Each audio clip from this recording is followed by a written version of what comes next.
Halo Sobat Ketik Kata, Fakih di sini. Terima kasih sudah mampir di channel ini. Semoga kita selalu sehat dan kuat dimanapun berada. Saya tertarik nih untuk membahas tentang fenomena ditemukannya gunung yang mengandung kadar emas di Kongo yang viral di media saat ini.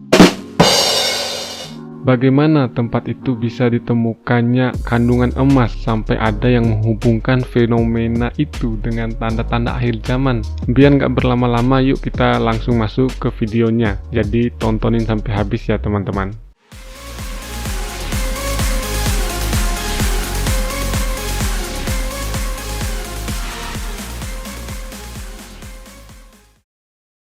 Republik Demokratik Kongo adalah sebuah negara yang ada di Afrika Tengah. Jadi dia berbeda dengan Republik Kongo ya teman-teman. Kalau tempat ditemukannya emas ini di Republik Demokratik Kongo yang dulu namanya negara Zaire. Media dunia tiba-tiba saja gempar minggu lalu saat BBC Media meliput para pemburu emas yang berbondong-bondong datang dari berbagai penjuru negara untuk menggali langsung gunung dengan kandungan emas itu. Lokasi gunung emas itu ada di desa Luhihi yang berjarak 50 km dari Bukavu yang merupakan ibu kota provinsi Kivu Selatan.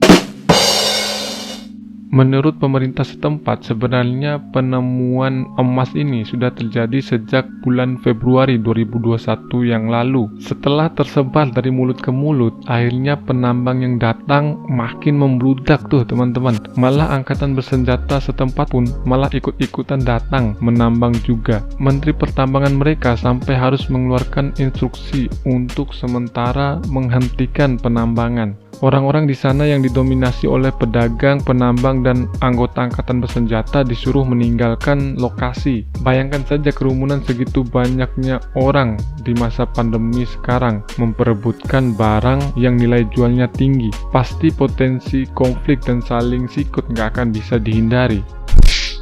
Nah, biar jelas kita coba lihat dulu videonya ya teman-teman.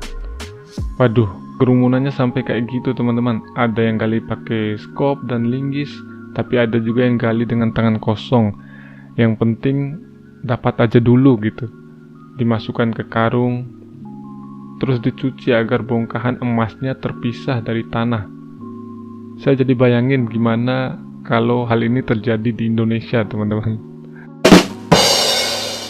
Gini teman-teman, pertambangan adalah hal lumrah yang ada di Kongo sana. Sektor pertambangan dan pertanian memang menjadi tulang punggung negara sejak awal dia berdiri. Hasil tambang yang menjadi andalan adalah tembaga, kobalt, emas, berlian, seng, dan timah. Pada masa awal kemerdekaannya tahun 1960, Republik Demokratik Kongo adalah negara paling maju kedua di Afrika setelah Afrika Selatan. Sektor pertambangan dan pertanian berkembang pesat, tapi sialnya seiring berjalannya waktu mereka dikeroposkan habis-habisan oleh kasus korupsi, perang, bencana alam, dan ketidakstabilan politis.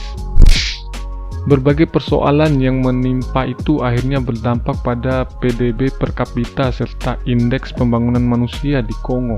Bagaikan berbalik 180 derajat, nasib mereka berubah menjadi salah satu negara-negara terbelakang di dunia. Tapi Kongo terus berusaha memperbaiki sedikit demi sedikit nasib mereka. Pada tahun 2016, mereka masuk dalam titik balik nasib mereka karena komitmen pemerintah untuk bekerja sama dengan negara lain dalam meningkatkan kembali indeks pembangunan manusia di sana. Langkah-langkah yang dilakukan antara lain meningkatkan kesehatan ibu dan anak, perluasan akses listrik, rekonstruksi air bersih, dan program rehabilitasi fisik dan sosial di perkotaan mereka.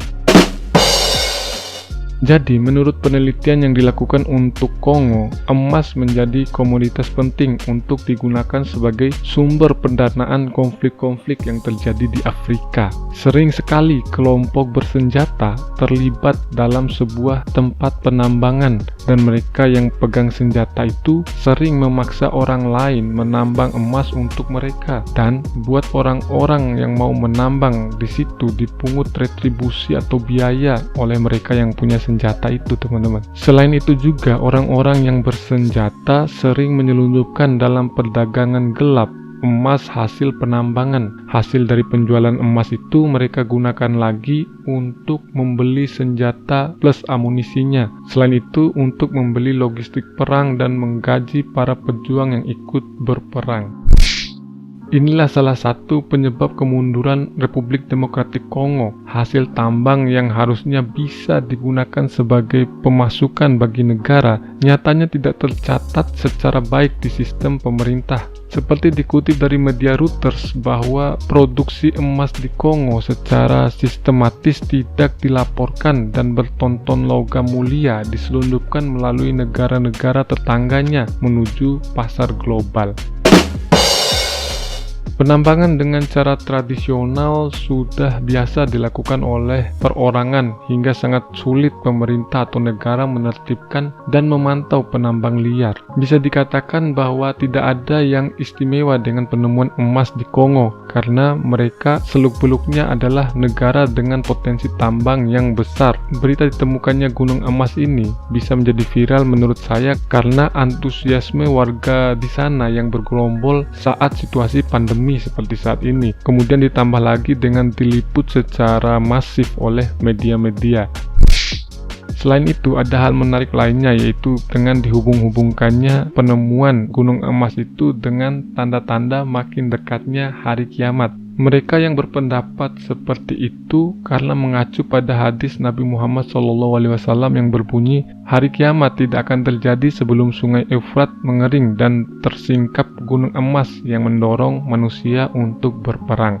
Hadis riwayat Bukhari. Banyak kalangan menilai gunung emas yang dimaksud dalam hadis itu bisa tertuju pada fenomena yang saat ini terjadi di Kongo. Tapi argumen itu kemudian mental dengan sendirinya karena memang secara geografi letak Kongo sangat jauh dengan sungai Efrat yang mengalir di sekitar Turki, Irak, dan Suriah.